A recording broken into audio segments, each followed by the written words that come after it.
Dear Lady Love TV. Magandang araw. Ang pagpapatuloy ng ating kwentong pinamagatang, Pahiram ng Pag-ibig. Tunghayan na po natin ang ikalimang bahagi. Tinitignan ng mahimbing na natutulog na lola sa kama. Kinuha ko ang hibla ng kumot at itinakip sa katawan nito.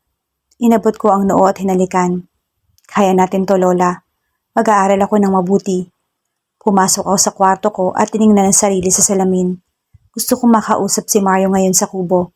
Kung ano man ang namamagitan sa amin, hanggang doon na lang iyon. Nabahida na ng kainosentehang kaisipan ng dahil sa kanya. Hindi ko nahahayaang lalagpas pa doon. Hindi ko nahahayaan ang sarili na umikot ang pag-iisip sa ganoong bagay. Kailangan kong pigilan kung ano man ang nararamdaman, lalo na't isang halik lang nito sa akin. Napapabigay na ako. Si Mario ay para kay Shelo. Si Shelo ay napakabait. Ayoko maging kontrabida sa buhay nila. Pinuyod ko ang buhok at hindi na nagbihis ng damit. Sa tingin ko ayos na ang suot kong lumang bestida. Napayakap ako sa sarili habang tungo ang kubo. Alam kong madilim pero hindi ako natatakot dahil may mga bantay sa lupain ng mga merkado. Kaya lang ako nakakapasok dahil umaakyat pa ako sa malaking bato dito. Kumapit ako sa matulis na bahagi ng bato at hinila ang sariling katawan upang makaakyat. Hindi naman ako nahirapan hanggang nasa ituktok na ako. Karen? Dahil sa biglang pagtawag sa aking pangalan, nadulas ako sa bato. Umeko ang aking tili sa dalampasigan at narinig ang pagmumura ni Zeki. Nahila man ako nito pero ang isang tuhod ko ay napatukod sa buhangin na may bato. Ang sakit. Shit. Ano ginagawa mo dyan? Galit ito sa akin at inalalayan akong makaupo sa malaking bato para tignan ang masakit sa aking tuhod. Sinubukan ko siyang sipain pero nasalo niya ang isang paa ko. Kahit kailan talaga pahamak ka, Zeki. Lumhod ito sa paanan ko at tiningala ako habang kagat ang labi niya. Ikaw ang nagpapahamak sa sarili mo. Gabing-gabi na, bakit nandito ka? Napalunok ako dahil naalala ko kung bakit nga ba ako nandito. Wala, namamasyal lang. Binawi ko ang paa pero humigpit ang hawak nito sa paa ko. Huwag malikot, hihilutin ko to. Natahimik ako habang nakikita siyang nakaluhod sa paanan ko. Ngayon ko lang nakitang nakataples ito at naka-shorts lamang. Kahit malamig dito, naka-shorts lang siya. Ahaw! Mamamaga. Bakit ka ba kasi nandyan? Sermon nito sa akin. Tumahimik na lang ako habang minamasdan siyang hinihilot iyon. Dumapo ang mata ko sa nag-iigtingan na muscles niya sa likod. Ang muscles niya sa braso ay mukhang matitigas. Masakit pa ba? Umawang ang labi at umiling. Hindi na. Hinilot-hilot pa nito iyon at nakaka-relax ang paggalaw ng kamay niya doon. Napapikit ako at napadilat nang may dumamping mainit na bagay sa aking binti. Zeki! Napamulagat nang hinalikan pala nito ang aking binti sa sensual na paraan. Para hindi na sumakit, hahalikan ko na lang. Ngumisi ito at tumaas ang halik nito sa aking hita. Pilit kong hinila ang binti pero mas malakas siya. Kumalabog ang puso kong tila binayo sa lakas ng kabog. Karen, anas nito at napalunok ako nang tumaas pa ang halik nito sa aking hita na malapit na sa hibla ng aking bestida. Gusto kita, Karen. Gustong gusto. Sa bilis ng pagkakahablot nito at pagsuntok, halos hindi ko masabayan ang pangyayari. Sumalampak si Zeki sa buhangin dahil sa pagsuntok ni Mario. Mario, huwag! Ano? Aawat sana ako at pipigilan siya sa pagsuntok ulit pero napatigil ako sa tingin niyang nakakamatay. Pulang-pula ang dibdib nito at taas-baba. Shut up! Sigaw nito sa akin ay kinatras ko. Namuo ang takot sa aking sistema. Tumayo si Zeki at ngumisi lang na tila hindi apektado. Napatili ulit ako nang hablutin siya ni Mario at padarag na hinilig sa puno ng niyog. What, kuya? May halong sarkasmo ang boses ni Zeki pero umiigting ang panga. Layuan mo siya. Diin na pabala ni Mario. Isang palis lang ni Zeki sa nakasandal na kamay ni Mario ay naalis na ito at nakipagsukatan ang tingin. Baka nakakalimutan mo ay fiancé ka. Seryosong wika nito sa kuya. Natutop na lang ang labi at napayoko. Pinalis ang luha gamit ang nanginginig na kamay. Tinulak ulit siya ni Mario sa puno ng niyog. Hindi to laro, Zeki. Seryoso ako dito. Huwag kang makialam dahil alam ko ang dapat gawin. Pwes, seryoso rin ako, kuya. Diniin pa nito ang huling kataga. Napalunok ako nang tinignan ako ni Zeki at umalis. Kumirot ang puso ko. Halo-halong emosyon ang nararamdaman at ibinuhos na lamang sa luha. Basang-basa na ang pisngi ko. Hindi tumingin sa akin si Mario. Bigla itong sumigaw at sinuntok ang niyog. Napatili ulit ako at napaatras. Mario, sambit ko. May parte sa akin na parang may kasalanan ako, na mali ang ginawa ni Seki sa akin. Tinapunan ako nito ng nanunusok na tingin. Masarap ba? Gusto mo siya ha, Karen? Mario, hindi. Yung tuhod ko ho. Nahulog ako sa damuhan. May sugat ako, tingnan mo oh. Hindi ako magpapanda-ugaga sa pag-explain dito. Gusto mo ba siya o hindi, ha? Mario, hindi. Kung ganon, bakit mo hinayaan? Kitang-kita ko yung pagpikit mo. Ano yun? Mas napaiyak ako dahil wala na akong masagap na sasabihin, lalong-lalo nang nakikita kong galit siya ngayon. Ngayon ko lang nakitang ganito siya kagalit. Mario, umalis ka na Karen. Nanlumo ako sa narinig at pilit na hinawakan ng kamay niya. Pero halos matumba ako nang hawiin niya iyon na parang nandidiri. Mario, umalis ka o baka saktan kita. Nasindak ako sa brutal nitong ipinakita sa akin. Mabilisan akong tumayo at sumunod dahil sa takot. Tumalikod ako at walang lingong inakyat ang mataas na bato. Sa nakalipas na 2 linggo, hindi ako lumapit sa dalampasigan. Inabala ang sarili sa gawain sa bahay at sa eskwelahan. Kung maaari ayoko nang masangkot sa buhay ng magkapatid. Aaminin ko na may gabing napapaiyak ako pag naalala ang huling pag-uusap namin ni Mario. May parte sa puso ko na kumikirot. May parte rin na umuusok na tama na at umiwas na. Sa eskwelahan usap-usapan ng magkapatid kung gaano kahanga sa kanila ang mga ito. Kung gaano kagagwapo ang mga ito. Di ba Karen? Nakita mo na ang mga yun sa malapitan, hindi ba? Nako, ang labi ni Mario talaga ang gusto ko eh. Tsaka yung panga. Tapos minsan na makita ng pinsan kong nagbabasketball daw iyon sa mga taga rito. Yung gitna ng hita raw sobrang mabukol at malaki. Nako, ang sarap nun. Humalakhak si Princess at hinampas pa ako sa balikat. Napangiwi ako at umirap.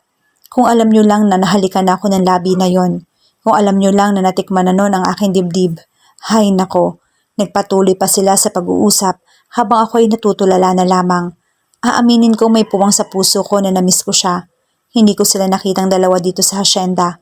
Ang huling dinig ko, lumuwas daw ng mga iyon sa Maynila. Umuwi ako sa bahay ng mga 3:00 dahil iyong perang ibinigay sa akin ni Senyor ay itinatago ko na may panggastos ako sa pang-araw-araw namin ni Lola. Daladala ko ang supot ng ulam at bigas. Hinanda ko ang ngiti sa labi para iharap kay Lola. Lola, hinubad ko ang sapatos at inilagay sa lalagyanan. Lola, andito na ako. May dala akong bigas sa tapunan. Lola, nangunot ang noo ko nang may maamoy na kakaiba. Nilukob ako ng kaba at takot. Madalian ko binuksan ang kwarto ni Lola. Nabitin sa ere ang aking pagtawag nang makita ang malamig na katawan ni Lola na nakabitay sa sariling kwarto nito. Lola, sigaw ko at nakita ang sulat sa kama. Pasensya na apo, mahal kita, gagabayan kita. Sobrang miss ko na ang lolo mo. Paalam. Lola, umalingaw-ngaw ang aking sigaw sa buong bahay. May mas mamalas pa ba sa akin sa mundong ito? Lumaki lang akong walang magulang. Tanging si lolo at lola lang ang meron ako. Ngayon, pareho nila akong iniwan. Inintindi ko ang pagkawala nila. Iniintindi ko na siguro ngayon nasa langit na sila. Inintindi ko rin yung pagmamahal ng lola sa aking lolo. Namilisbis ang luha sa aking mata habang inaayos ang aking mga damit. Kahapon, nilibing si Lola. Kasabay ng kanyang paglibing ay ang desisyon ni Senyor at Senyora na akuin ako. Kung meron lang ibang makakatulong sa akin, tatanggi sana ako. Sa ngayon, tanging ako na lamang ang makakatulong sa sarili ko. Nilingon ko ang aming maliit na tahanan. Nililikot ang puso ko, sobra. Malapit lang naman ito dito. Mababalikan ko to araw-araw at malilinisan. Sumakay ako sa SUV na naghihintay sa akin. Driver ng mga merkado ang sumundo. Lungkot, kaba at panghihinayang ang nararamdaman. Maraming gustong tumulong sa akin at naaawa. Maraming kaibigan ni na lolo at lola ang nakiramay sa akin, lalong-lalo na sila senyor. Pagkapasok pa lang sa sasakyan ng mataas na gate ng mansyon, ay tumodo na ang kabog ng aking dibdib. Nandito na tayo, Karen. Aniya sa akin at pinagbuksan ako ng pinto. Kukunin sana nito sa akin ang bayong na laman ng mga damit ko pero iniiwas ko iyon. Huwag na po, Manong. Napakamot ito sa ulo at tumawa. Sige, ando si Senyora sa loob. Hinihintay ka. Sige po. Sa bulwagan naghihintay sa akin ang mayordomang kaibigan ni Lola. Nakaabang na ang ngiti sa labi nito. Karen, pasok ka. Ramdam ko sa boses nito ang saya. Hay, sa wakas, dito ka na sa mansyon. Mas maaasikaso ka dito. Nahihiya akong umiti. Magandang araw po, Nanay Vina. Sila senyora ho. Ah, halika. Nasa hapag sila. Hinihintay ka. Sobrang kabog ng dibdib ko. Noon, hindi ako kinakabahan kahit na nandito ako sa loob. Ngayon ako kinakabahan dahil alam kong iba na sa oras na ito. Nabuhangaran ko sa hapag, ang mahabang mesa na punong-puno ng pagkain. Nandoon na ang mag-asawa at ang nakatingin sa akin, si Zeki. Iniiwas nito ang tingin na dumapo ang mata ko sa kanya. Sa isang buwan na hindi ko sila nakita, may pagbabago sa itsura niya. Hindi man nabawasan ang kagwapuhang taglay, pero ang hikaw nito sa kanan na tenga ang nag-agaw ng aking pansin, pati yung bagong gupit niyang buhok at ang manipis na balbas sa panga nito. Parang kamukha niya na talaga ang kuya niya. Iha, tamang-tama, kumain ka muna. Napaangat ng tingin kay senyora. Nay Vina, pakikuha muna ng gamit niya at dalhin mo sa kanyang silid. Napakagatlabi ako nang kunin ito ni Nanay Vina sa aking kamay. Hindi ako makaangat ng tingin sa kanila na nakaupo na. Hindi rin ako makatingin ng diretso sa lalaking nasa harap ko. Iha, salamat dahil pinaunlakan mo ang gusto ni Senyor para sa'yo. Tutulungan ka namin sa pag-aaral. Huwag ka na mag-aalala sa gastos, kami na ang bahala. Salamat, senyora.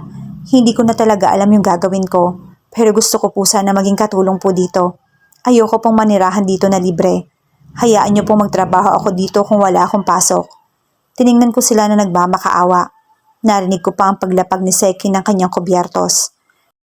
Napayuko ako nang suminghap ang mag-asawa. Sigurado ka ba dyan, Iha? Buong boses ang narinig ko mula kay senyor, na seryosong nakatingin sa akin. Sigurado po ako. Kung ako masusunod, Iha, doon kita pag-aaralin sa Maynila. Ma, hindi sanay si Karen sa Maynila. Dito lang siya. Napatingin kaming lahat kay Zeki na tila wala na lang sa kanya ang sinabi at uminom pa ng tubig na hindi winawalay ang tingin sa akin. Senyora, cleared her throat. Doon ka muna sa dating kwarto ni Shelo. Nandun sila ngayon sa Maynila ni Mario. Kaya doon ka na muna habang pinapaayos ko pa ang isang kwarto sa itaas. Pwede ba? Oo naman po. Lumipas ang araw na hindi ako komportable sa mansyon. Hindi nasanay ang katawan na magising na nasa malambot na kama. Gusto ko po sanang matulala sa kulay ng puting kisame ng maalalang linggo ngayon at kailangan kong maglinis ng garden sa likod. Mabilis akong bumangon at tinungo ang damitan para mag-ukay. Sobrang luwang ng cabinet ko dahil sa kokonting damit na laman. Sa vanity mirror ay may mga gamit na mamahalin. Mayroong perfumes, face powder, face foundation at iba't ibang lotions.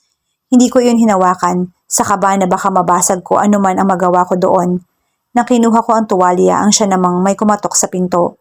Binuksan ko iyon at pumungad sa akin si Nanay Vina. Iha, eto pala ang damit, pinabibigay ni senyora. Napaawang ang labi ko na kinuha iyon. Nakitang may nakasabit pa na tag. Kanino to? Binili niya yan kahapon.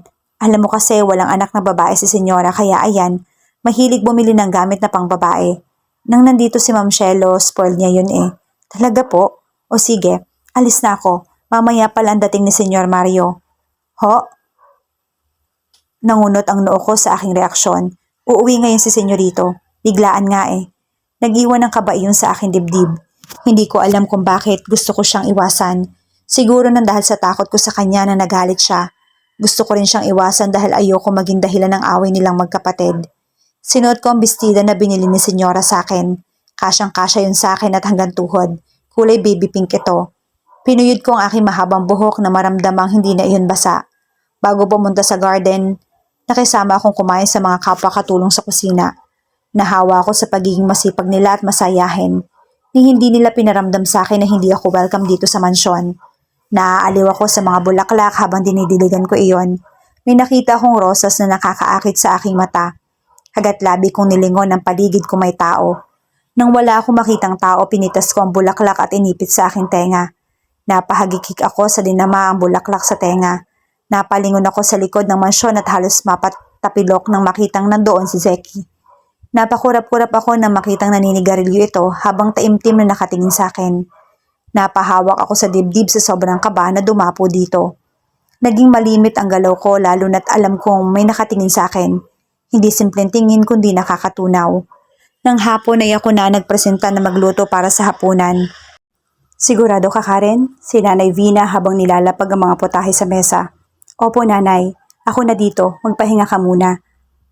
O sige, Ayusin ko muna ang kwarto ni Senyorito, baka mamayang gabi ang dating. Nawaglit ang ngiti sa akin labi nang maalala na ngayon nga ang uwi nito. Hindi ko kasi alam kung paano siya patutunguhang magkapatid.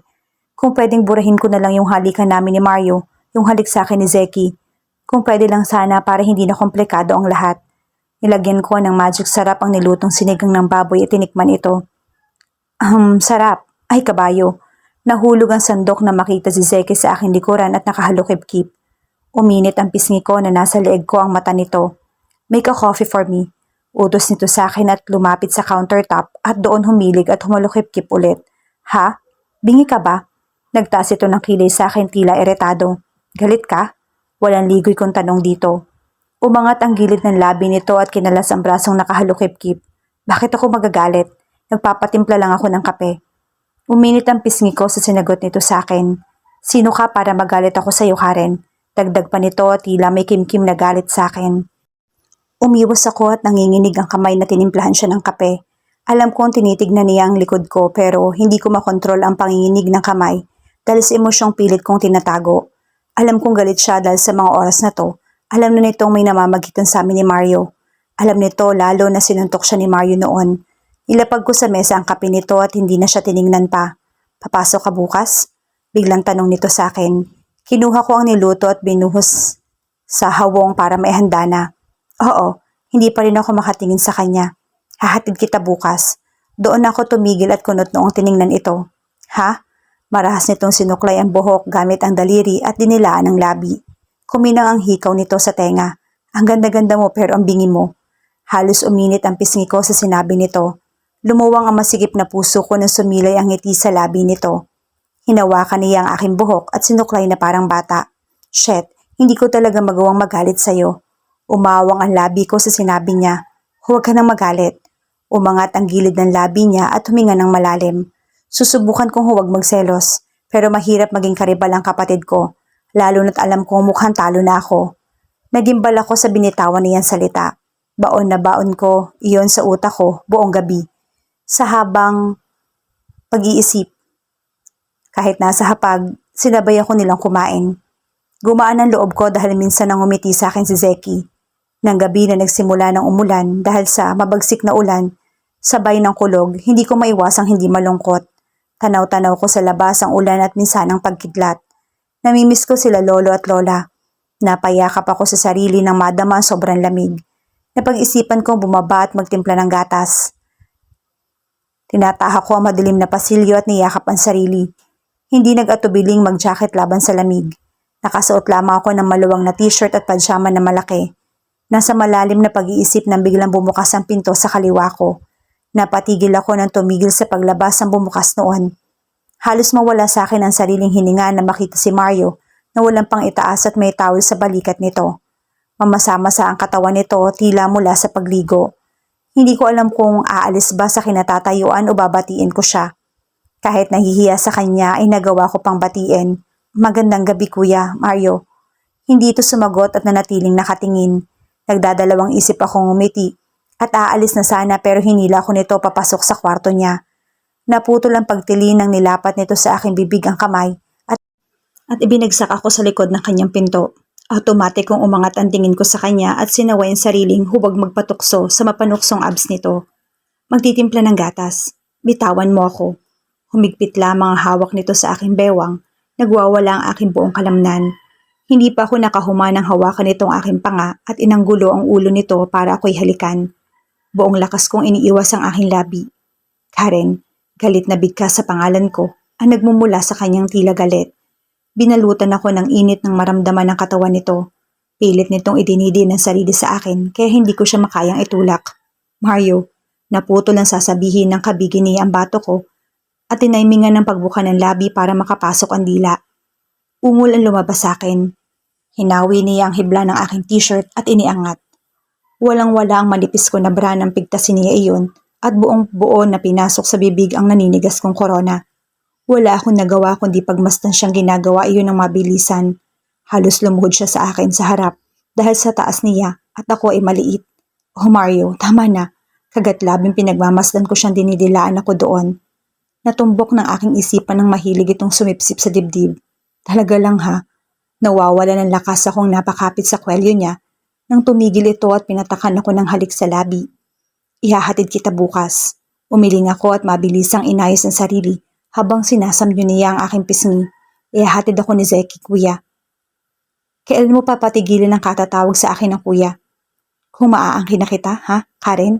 Napaawang ang labi ko sa sinabi nito. Hindi pa nga nakaka-move on sa ginawa nito sa akin tapos heto na naman ang maririnig. Huwag kang lumapit kay Zeki. Paano nga ba titimbangin ni Karen ang sitwasyon na kanyang kinalalagyan ngayon? Abangan natin ang mas kapanapanabik pang mga tagpo bukas sa pagpapatuloy ng ating kwento. Shout out sa lahat nating masugid na taga-subaybay. Maraming salamat po sa patuloy ninyong pagsama sa amin sa kwentong ito. Hanggang sa muli, mag-ingat po tayong lahat.